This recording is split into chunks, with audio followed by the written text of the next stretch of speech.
Təsəvvür edin, bir insan xasiyyətində pis əməllərə meyillik var. Lakin Allah ona elə bir şərait yaradır ki, heç bir çətinliyi yoxdur.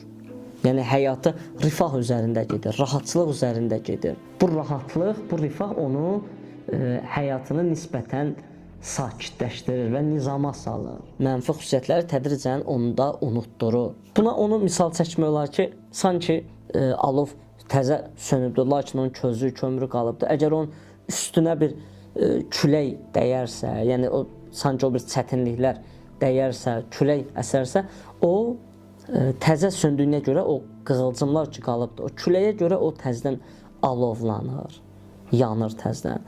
Yox, əgər o külək olmasa, yəni o çətinliklər olmasa, o sakit qalarsa, həmin o köz, kömür tədricən sönəcək. İnsan həyatı da belədir. Lakin bunun əksi olaraq da indi təsəvvür etsək ki, bir insanın daxili, mənəvi şəkildə çox gözəldir və Allaha yaxın insandır. Bunun da həyatı çox rahatdır. Yəni heç bir problemi yoxdur, dərdi səri yoxdur, maddi, mənəvi sıxıntı çəkmir. Bu rahatlıq onun üçün bir tənbəllik yaradacaq, laqeydlik gətirəcək. Çünki insan bəzən çətinlik çəkəndə oyanır. Çətinliklər görəndə o çətinliklərin içində bişir və həyatı düzgün dərk eləyir, düzgün anlayır.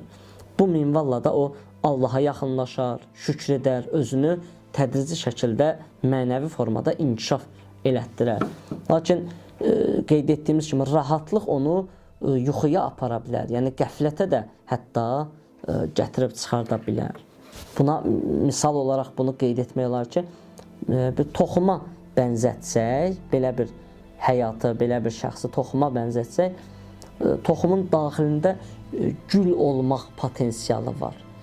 Və buna su və yaxud da ki, günəş təsir göstərəndə, yəni kənar amillər, yəni onu sanki bir çətinlik kimi, bir öhdəçiliklər kimi götürsək, o toxumun üstünə günəş və yaxud da ki, su, bu kimi şeylər dəydikcə o böyüyər, zəhmətlə, çətinliklə böyüyər, inkişaf edir. Lakin onun günəşə ehtiyacı, suyu təmin olunmasa, qaranlıq və qıraqlıq yerdə həddindən artıq rahatlıqda, yəni bu sudan, günəşdən kənarda saxlasaq, o düzəlməz və inkişaf da eləməz.